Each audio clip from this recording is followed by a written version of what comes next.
নমস্কার, আমি জয়রাম। আজকে আমি পশ্চিমবঙ্গের একজন সাধারণ নাগরিক হিসাবে পশ্চিমবঙ্গবাসীর উদ্দেশ্যে কিছু কথা বলতে চাই। আপনাদের কাছে আমার একটাই অনুরোধ, আপনারা ধৈর্য ধরে আমার এই ভিডিওটি সম্পূর্ণ দেখবেন এবং আপনাদের মূল্যবান মতামত আমাকে জানাবেন, সকলের উদ্দেশ্যে জানাবেন। বর্তমান সময়ে আমরা পশ্চিমবঙ্গবাসী খুব খারাপ সময়ের মধ্যে দিয়ে যাচ্ছি। আমরা সুন্দর ভবিষ্যতের চিন্তা করেছিলাম, কিন্তু না, সুন্দর তো নয়, আমরা একটা অন্ধকারতম ভবিষ্যতের দিকে এগিয়ে যাচ্ছি। কিন্তু সাথে সাথে আমি এটাও বলতে চাই, বর্তমান সময় শুধুমাত্র পশ্চিমবঙ্গ নয়, আমাদের সমগ্র ভারতবর্ষ এবং বিদেশেও সাধারণ মানুষ খুব ভালো অবস্থায় নেই। এই জন্য দেখবেন চারদিকে যুদ্ধ লেগে আছে, দেশের প্রধানমন্ত্রী দেশ ছেড়ে পালাচ্ছে। খুব ভালো কিন্তু অবস্থা এটা মোটেই না। বড় মানুষরা ঠিক বেঁচে যাবে, কারণ কথাতে আছে, কুমির জলেও থাকতে পারে, ডাঙায় থাকতে পারে, কিন্তু মাছ জল ছাড়া থাকতে পারে না, আর আমরা সেই মাছ। এই উদ্দেশ্যে কিছু বিষয় নিয়ে আমি আজকে আলোচনা করতে চাই। যেহেতু আমরা পশ্চিমবঙ্গে বাস করি এবং পশ্চিমবঙ্গের পরিস্থিতি আমরা সব থেকে কাছ থেকে দেখতে পাচ্ছি, তাই পশ্চিমবঙ্গ নিয়ে আলোচনা করলে আমরা সামগ্রিক বিষয়টা খুব ভালো করে বুঝতে পারব। এই উদ্দেশ্যে কিছু নির্দিষ্ট বিষয় নিয়ে আজকে আমি কথা বলার চিন্তা করেছি। আমি আশা করব আপনারা ধৈর্য ধরে সম্পূর্ণ ভিডিওটি দেখবেন এবং আপনাদের মূল্যবান মতামত জানাবেন এবং আপনারা নিজেদের ভবিষ্যৎ পরিবর্তন করার প্রতি অনুপ্রাণিত হবেন। সবার প্রথমে যে বিষয়টা নিয়ে আমি আলোচনা করব সেটা হলো বর্তমান সময়ে আমাদের সমাজে ঘটে চলা এক নক্কারজনক, দুর্ভাগ্যজনক, হতাশাজনক এক নোংরা ঘটনা, ধর্ষণ। আমরা সকলেই জানি, কিছুদিন আগে আমার একটা প্রিয় দিদি বা বোন যাই বলুন, সে তার অকাল মৃত্যুবরণ করে কিছু সমাজের কুৎসিত মানুষের অত্যাচারের দ্বারা অত্যাচারিত হয়। কলকাতায় অবস্থিত আর.জি. কর হাসপাতালের কথা সকলেই জানেন। সকলে এটাও জানেন কেন আজকে ওই মেয়েটিকে এই অকাল মৃত্যুর থেকে ঢলে পড়তে হয়েছে। কিন্তু আপনাদেরকে আমি এর বাইরে কিছু বিষয় জানাবো। সবার প্রথমে আপনারা ভেবে দেখুন, আপনারা কিন্তু কখনই এটা শুনতে পারবেন না, সচরাচর বলছি, মানে সাধারণভাবে খুব রিয়ারলি ঘটনাগুলো ঘটে। কোনো আইএস, আইপিএস বা সরকারের উচ্চপদস্থ কোনো আধিকারিক অথবা সরকারের প্রভাবশালী মন্ত্রী, এমএলএ, এমপি, পঞ্চায়েত প্রধান, কাউন্সিলর, কর্পোরেশনের মেয়র, প্রধান, এদের পরিবারে কেউ কখনো ধর্ষিত হচ্ছে, অত্যাচারিত হচ্ছে, বেকার থেকে যাচ্ছে, শুনবেন না। আমি চাই না সমাজের কারোর পরিবারে কোনো দুর্ঘটনা ঘটুক, কিন্তু যেটা সত্যি সেটা তো মানতেই হবে। আপনারা শোনেন, আমি তো শুনতে পাই না, যদি আপনারা তো শুনে থাকেন জানেন কেন হয় না। এর দুটো দিক থাকতে পারে। প্রথম দিক হলো, এরা সমাজের এতটাই উঁচুতে বাস করে, এই উঁচু থেকে এই নিচু লেভেল পর্যন্ত ওই যদি ঘটনা ঘটেও থাকে তাদের পরিবারে, সেই খবরে নিচুতলা পর্যন্ত আসে না। দ্বিতীয় আরেকটি কারণ, সেটা হলো এই যে সমাজের ধর্ষক, গুন্ডা, বদমাস, অত্যাচারী শাসক, তারা সমাজের এই উচ্চতলায় পর্যন্ত পৌঁছাতে পারে না, তার আগে সিঁড়ি থেকে ধাপ করে পড়ে যায়, কেউ হয়তো তাদেরকে ধাক্কা দিয়ে ফেলে দেয়। এই জন্য সমাজের উঁচু শ্রেণীর মানুষরা কখনোই অত্যাচারিত বা ধর্ষিত হয় না। জীবনে বেঁচে থাকাটাই আসল উদ্দেশ্য, ভোগ করা আসল উদ্দেশ্য। কিন্তু কিছু মানুষ অত্যাচারের বিরুদ্ধে লড়তে গিয়ে তাদের জীবন দিয়ে বসে বাকিদের ভালো করে বাঁচার জন্য। দুঃখ লাগে, খারাপ লাগে, কোন সমাজের দিকে আমরা এগিয়ে চলছি। এরপরে যে বিষয়টা আলোচনা করব, সবাই বর্তমান সময়ে এই টোটোর অত্যাচার, সিভিক ভলেন্টিয়ার অত্যাচারে বিরক্ত। বিশ্বাস করুন, আমি নিজেও বিরক্ত। কিন্তু এর বাইরে একটা বিষয় ভাবতে হবে, এর আগে কি আমরা রিক্সায় চড়তাম না? আগে কি আমাদের লোকাল যানবাহনের প্রয়োজন ছিল না? অবশ্যই ছিল। বরং টোটো হয়ে যাওয়াতে আমরা যেটা রিক্সাতে ভাড়া লাগো তার থেকে অনেকটা কম টাকাতে আমরা কিন্তু পরিবহনের সুবিধা পাচ্ছি। কিন্তু দুঃখের বিষয় হলো, যদি কোনো কিছু নিয়ন্ত্রণ না করা হয় না, সেটা কখনোই ভালো হয় না। সমাজে সিভিক ভলেন্টিয়ারদের প্রয়োজন আছে, আমি নিজে চোখে দেখি। আমার ভালো লাগে যে এরা যেভাবে ট্রাফিক সামলায় বা সমাজের নিচু তলায় ছোটোখাটো আইন শৃঙ্খলা সামলায়, সত্যি প্রশংসনীয়। এই অল্প টাকার মধ্যে এরা যেভাবে কাজ করছে, সত্যি প্রশংসা দাবি রাখে। কিন্তু এটাও সঙ্গে মনে রাখতে হবে যে এদের হাতে কখনোই সমাজের নিয়ন্ত্রণ ছেড়ে দেওয়া সঠিক কাজ না। এদেরকে অবশ্যই নিয়ন্ত্রণ করা উচিত। সমাজের আইন শৃঙ্খলা রক্ষা দায়িত্ব এদের হাতে কখনোই দেওয়া ঠিক না। তাহলে কিন্তু এরকম ঘটনা বারবার ঘটবে। যেগুলো সাধারণ কাজ এবং যেখানে আইন শৃঙ্খলা অতটা প্রভাবিত হয় না, সেখানে এদেরকে দিয়ে কোনো সমস্যা হবে না। এবং এর মাধ্যমে কিন্তু একটা বড় সড় রকমের বেকারত্বের সমস্যাও ঘটছে, এটাও মানতে হবে। কিন্তু তার মানে এই নয় কখনোই গিয়ে সিভিক ভলেন্টিয়ারের চাকরির জন্য অনুপ্রাণিত হয়ে জীবনে পড়াশোনাই করলেন না, এটাও ঠিক না। এটা একটা সাধারণ কাজ হিসাবে গুরুত্ব দিন, ভাবুন, ঠিক আছে, সমস্যা কিছু নেই। এবার টোটোর ব্যাপারে যদি আমরা আলোচনা করি, টোটোর প্রয়োজন আছে, কিন্তু শহরের ব্যস্ততম রাস্তায়, শহরের গুরুত্বপূর্ণ রাস্তায় টোটো চলাচল মোটেই সঠিক কাজ নয়। এতে শহরের যানবাহনের সমস্যা হয়, সাধারণ মানুষ অত্যাচার ভোগ করে। সাব আরবান এরিয়াতে, মফস্বল এরিয়াতে, গ্রামীণ এরিয়াতে এগুলো চালাক, কোনো সমস্যা নেই। বা যেগুলো শহরে ব্যস্ততম রাস্তা না, লোকাল এলাকায় চলুক, কোনো সমস্যা হয় না। এই ব্যাপারে আপনি এইভাবে ব্যাপারটা ভাবতে পারেন। তরকারিতে কি নুনের প্রয়োজন নেই? অবশ্যই আছে। কিন্তু আপনি যদি তরকারিতে নুন দিতেই থাকেন, তাহলে সেই তরকারিকে খাওয়ার যোগ্য থাকে? বর্তমান সময়ে এই সিভিক ভলেন্টিয়ারের ব্যাপারটা অনেক এরকম হয়ে গেছে, এত বেড়ে গেছে যে মানুষ রাস্তায় চলতে ভয় পাচ্ছে। এরপরে আসি, অনেকে হয়তো এই মুহূর্তে ক্লাবকে টাকা দেওয়া, এই লক্ষ্মীর ভাণ্ডার এসব ব্যাপারে খুব হতাশা বোধ করে, দিচ্ছেনও, আবার সমালোচনাও দিচ্ছেন।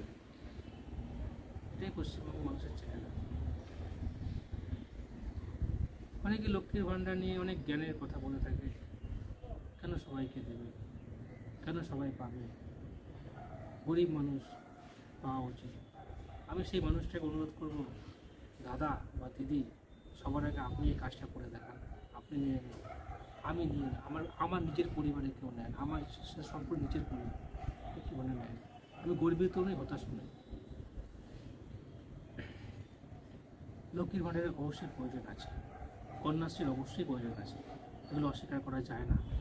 আমাদের দেশ এখনও ডেভেলপ কান্ট্রি নয়। এখানে সমাজে পিছিয়ে পড়া মানুষের সংখ্যা অনেক। সমাজের দলিত শ্রেণীর যেমন উত্থানের জন্য সংরক্ষণের প্রয়োজন হয়, ঠিক তেমনই সমাজে যারা ইনকামের উপযুক্ত নয় সেই সব মানুষদের জন্য আপনার এই কন্যাশ্রী বা লক্ষ্মী ভাণ্ডারের প্রয়োজন আছে। সবাইকে দেয় কেন, এটা তো আপনার মেন বিতর্ক না। দেখুন, সরকার কখনোই পারে না আইপিএলের মাঝখানে বা কোনো ক্রিকেট টুর্নামেন্টের মাঝখানে গিয়ে বিজ্ঞাপন দিতে, এই লক্ষ্মীর ভাণ্ডার এসে গেল, কন্যাশ্রী এসে গেল, নিয়ে নাও, লাস্ট ডেট, এসব দিতে পারে না, দেওয়া যায় না। প্রচার তো দরকার, প্রচার ছাড়া কেউ চিন্তা করে না কিছু। যদি তাই না হতো, তাহলে আপনি এত পেট্রোল পাম্পে আমাদের মাননীয় প্রধানমন্ত্রী ছবি দেখতে পাচ্ছেন না। আমি নিজে বুঝতে পারি না পেট্রোল পাম্পে ওনার এত ছবি কেন থাকে, পেট্রোল পাম্প উনি কী করেছেন আমি বুঝতে পারি না, এত খরচা কেন করেন বুঝতে পারি না। কেউ যদি বুঝতে পারেন আমাকে জানাবেন। তো সেই হিসাবেই সব সরকারি চেষ্টা করে নিজের কাজের প্রচার করতে, যাতে এটা একদিকে ভালো মানুষের জানারও প্রয়োজন আছে। আপনি আমাকে একবার বলুন, নিজেই বলুন, সরকারে কিন্তু অনেক প্রকল্প চলে, আপনি কটা প্রকল্পের নাম জানেন? লক্ষ্মীর ভাণ্ডার বা কন্যাশ্রীর নাম সবাই জানেন, সবথেকে বেশি লক্ষ্মীর ভাণ্ডারের নাম জানেন। তো এটা এই জন্যই করা হয়, যদি কোনো কিছুতে বিতর্ক সৃষ্টি করে দেওয়া যায় না, সেটা মানুষ অনেক তাড়াতাড়ি গ্রহণ করে। যদি আপনার পাশের বাড়িতে বা আপনার প্রতিবেশীর যদি কোনো ভালো ঘটনা ঘটে, আপনি কিন্তু অতটা খোঁজখবর রাখেন না, এক দুবার জিজ্ঞেস করে ছেড়ে দেন। কিন্তু যদি আপনি শোনেন আপনার কোনো প্রতিবেশী বা পাশের ঘরে ঝামেলা হচ্ছে, একটু আওয়াজ যদি উঁচু শুনতে পান, সঙ্গে সঙ্গে জানলা থেকে কান খাড়া করে শোনেন না, লজ্জা পাচ্ছেন না, যেটাই আপনি করেন। তা সরকারও বিতর্ক সৃষ্টি করতে চায় যাতে প্রচার হয়। আপনি ভাবুন, যদি লক্ষ্মীর ভাণ্ডার সম্পূর্ণ পদ্ধতি মেনে হতো, একদম নিয়মকানুন মেনে হতো, তাহলে এত প্রচার কি হতো? এত লোক আলোচনা করতো, এত সমালোচনা করতো না, কিছুই করতো না। কিন্তু যখনই সবাইকে দেওয়া হচ্ছে, তখনই কি হচ্ছে? আলোচনা হচ্ছে, যে জ্ঞানী মানুষের জ্ঞান বেরিয়ে আসছে, জ্ঞানের কথা বলছে, নিজেদের বাহবা করবার চেষ্টা করছে, কত মহান হচ্ছে। এটা হতো না। এই বিনিময়ে সরকারের একটা প্রকল্প লক্ষ্মীর ভাণ্ডার প্রচার পেয়ে গেল, এটাই তার উদ্দেশ্য। অনেকেই সন্ধ্যাবেলায় নিউজ চ্যানেলের সামনে বসে নিজেদের মূল্যবান সময় নষ্ট করে।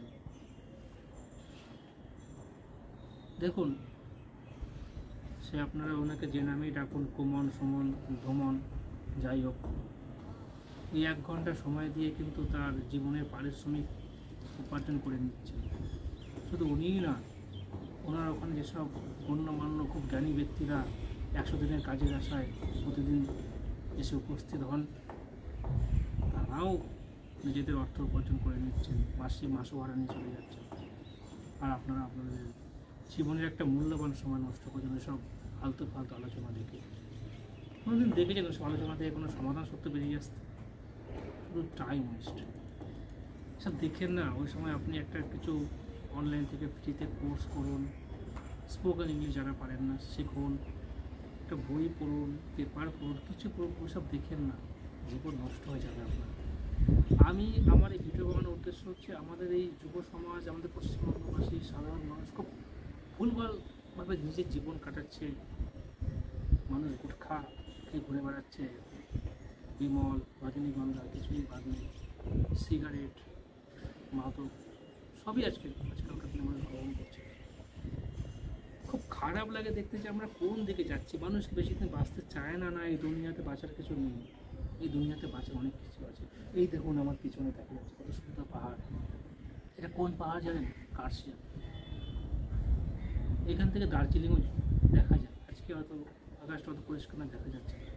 কাঞ্চনজঙ্ঘা দেখা যায়। দুনিয়া সুন্দর নয়? অবশ্যই সুন্দর। আপনারা সুন্দরভাবে দেখতে চান না, কেউ আপনাদের দেখাতে চায় না। লক্ষ্মীর ভাণ্ডার আপনাদেরকে এই ভাণ্ডারের মধ্যে ঢুকিয়ে রাখবে, স্বাবলম্বী করবে না। আপনারা কোনো মতামত দেন না, কাজ করে যান, সরকারের ভরসায় থাকেন না। সরকার কোনোদিনই আপনাকে স্বাবলম্বী হতেও দেবে না, করবেও না। যদি স্বাবলম্বী হতে হয়, সে দুনিয়ার যত উন্নত দেশই হোক না কেন, সেখানে মানুষ নিজের প্রচেষ্টাতে স্বাবলম্বী হয়, কখনো সরকারের প্রচেষ্টাতে হয় না। আপনারা নিজেদের জীবনের জন্য কাজ করুন, ফালতু সময় নষ্ট করেন না। আর যদি সমাজের ধর্ষণ থেকে আপনাকে নিজেকে রক্ষা করতে হয়, সমাজের অত্যাচার থেকে নিজেকে রক্ষা করতে হয়, ওই IPS IASদের যে কথাগুলো বললাম, ওদের কথা ভাবুন, নিজেকে পাওয়ারফুল করুন, সমাজের উঁচু শ্রেণীর মানুষের সাথে যোগাযোগ বাড়ান, উঁচু হয়ে যান, নিজেকে বড় তৈরি করুন। কেউ আপনাকে টাচ করার সুযোগ দেখাবেন না। কিছুদিন আগে দেখেছিলেন একটা উকিল সাহেবকে একটা পুলিশ থাপ্পড় মেরেছিল, তারপর তিনি পুলিশটা কী অবস্থায় চাকরি থেকে সাসপেন্ড করে দেয়। এরকম পাওয়ারফুল হন। আমি আপনাদেরকে অনুরোধ করব, ট্রাফিকের সামনে মাথা ঝোঁকাবেন না। ট্রাফিক পুলিশ যদি আপনাদের কাছ থেকে ঘুষ চায়, ঘুষ দেবেন না। যদি আপনার ভুল না থাকে, আপনি প্রতিবাদ করুন। 1 বার হারবেন, 2 বার হারবেন, 3 বার হারবেন না, ও চিরতরের ঘোষণা বন্ধ হয়ে যাবে। যদি আপনার ভুল থাকে স্বীকার করুন, গাড়ির কাগজপত্র ঠিক রাখুন, ভালোভাবে চলুন পথে। ইচ্ছা করে আপনাকে কত সমস্যা করতে পারবেন না। প্রতিবাদ করুন, নিজের জন্যই করুন, আপনার জন্য কেউ ভাববে না। আজকে আপনি যদি মনে করেন যে কেউ তো সমাজের রক্ষক এসে যাবে, কেউ প্রতিবাদী মানুষ এসে যাবে, ওই লোকটাও হয়তো এরকমই ভাবছে। আমি জোরালো প্রতিবাদ করতেও বলছি না, সাধারণ প্রতিবাদ করুন। আমি এটাও জানি সবসময় হিংস্র রাগী প্রতিবাদ প্রয়োজন নেই। সৎ থাকাই জীবনের একমাত্র উদ্দেশ্য নয়, বুদ্ধিমত্তা দিয়ে প্রতিবাদ করাও আপনার জীবনের উদ্দেশ্য হতে পারে। আপনি ভেবে দেখুন, আমাদের সমাজে দুজন খুব গুরুত্বপূর্ণ ব্যক্তি ছিলেন, সুভাষচন্দ্র বসু এবং গান্ধীজি। দুজনের ক্যারেক্টার মোটেই সমান না। সুভাষচন্দ্র বসু ছিলেন সাহসী, সৎ মানুষ। তার জীবন কি হয়েছে, জীবনের শেষ পর্যন্ত সে যদি আমরা ধরে থাকি যে তার মৃত্যু হয়েছে বা হয়নি, সেটা বিতর্কের বিষয়। সে প্রধানমন্ত্রী হতে হতে হতে পারেনি, সারা জীবন পালিয়েই থেকেছে। আর একজন দেখুন বুদ্ধিমত্তার সাথে অহিংস নীতি নিয়েছিলেন, তার ছবি আজকেও টাকাতে আছে।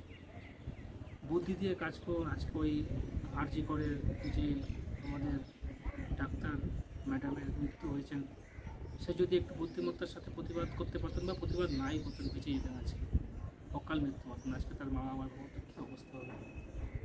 আপনি আপনার পরিবারের জন্য ভাবুন। সবসময় চিল দিয়ে কথা বলাটাই সমাধান না। ইনস্ট্যান্ট প্রতিবাদ অনেক সময় সমস্যা হতে পারে। বুদ্ধি দিয়ে কাজ করুন। সবসময় নিজেকে রাজে ভাবার প্রয়োজন নাই, অনেক সময় একজন সৈনিকও ভাবা প্রয়োজন আছে। আমার উদ্দেশ্য আপনাদেরকে বিপদে চালিত করা না, আপনারা যেগুলো ভুল করছেন জীবনে সেই ব্যাপারে কিছু দিক নির্দেশ করা। আপনারা জীবনে ভালোর দিকে চিন্তা করুন। আমার খারাপ লাগছে যে বর্তমান সময়ে সত্যি আমরা খুব খারাপ দিকে এগিয়ে চলেছি। ভুলভাল খরচা অনেকে করছে, ক্রেডিট কার্ড ইউজ করছে, কোনো কিছু বুঝতে পারছে না যে কী সেভিংসের দিকে মানুষের ধ্যান নেই, যেমন তেমন লাইফ কাটাচ্ছে। ঠিক নয় এটা। মানুষ এখন শারীরিকভাবে ফিট থাকার দিকে প্রায় ধ্যান দেয় না, এক্সারসাইজ করে না, একদম ভালো হচ্ছে না। আমি আপনাদের অনুরোধ করবো, আপনারা অনুপ্রাণিত থাকুন, নিজেদের উদ্দেশ্যে কাজ করুন, সময় নষ্ট করেন না, সাহসী থাকুন। আর আমাদের সমাজের নারীদের প্রতি আমি বলবো, দেখো আমাদেরকে পুরুষ সমাজকে মাফ করে দাও। শ্রীকৃষ্ণ অনেক আগেই বলে গেছেন, বারবার এই সমাজে নারীরা অত্যাচারিত হয়েছে। আজকে মহাভারতে দ্রৌপদীর কী অন্যায় ছিল, পাশা খেলেছে তার স্বামী, অত্যাচার ভোগ করতে হয়েছে দ্রৌপদীকে। আর সকলে দ্রৌপদীকে দোষ দেয় মহাভারতের জন্য। এই জন্য বারবার মহান লোকেরা বলে গেছেন, এই সমাজে সব থেকে কঠিন কাজ হলো মা হওয়া, একজন নারী হয়ে জীবনযাপন করা। নারীদের প্রতি আমাদের সম্মান। নারীরা যতটা অত্যাচার সহ্য করে একটা সমাজে কেউ করে না। আপনারা শক্তিশালী হন, নিজেদেরকে শক্তিশালী ভাবুন।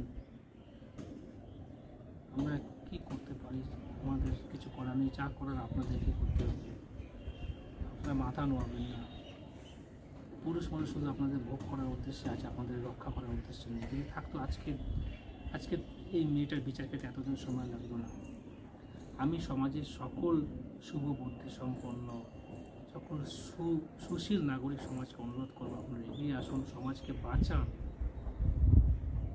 সমাজ আমাদের শেষ হয়ে যাচ্ছে, মানুষ খুব সমস্যার মধ্যে আছে, বিপদে চালিত হচ্ছে, মানুষের ভবিষ্যৎ তৈরি হচ্ছে না। আপনারা পথ দেখান, আমি চেষ্টা করব আমার দিক থেকে সম্পূর্ণ ভালোভাবে পথ দেখানোর। আমি এভাবে নিয়মিত ভিডিও নিয়ে আসতে থাকব, আপনাদেরকে অনুপ্রাণিত করার চেষ্টা করব, ঠিক পথে চালিত করার চেষ্টা করব। আমার সঙ্গে আপনারা জুড়ে থাকুন, সাবস্ক্রাইব করুন, লাইক করুন, ভিডিও আপনাদের ফ্রেন্ড সার্কেলে ছড়িয়ে দিন। আমি যদি অনুপ্রাণিত থাকি, আপনাদেরকে অনুপ্রাণিত রাখতে পারব। ধৈর্য ধরে আমার এই ভিডিও এতক্ষণ দেখার জন্য সকলকে ধন্যবাদ।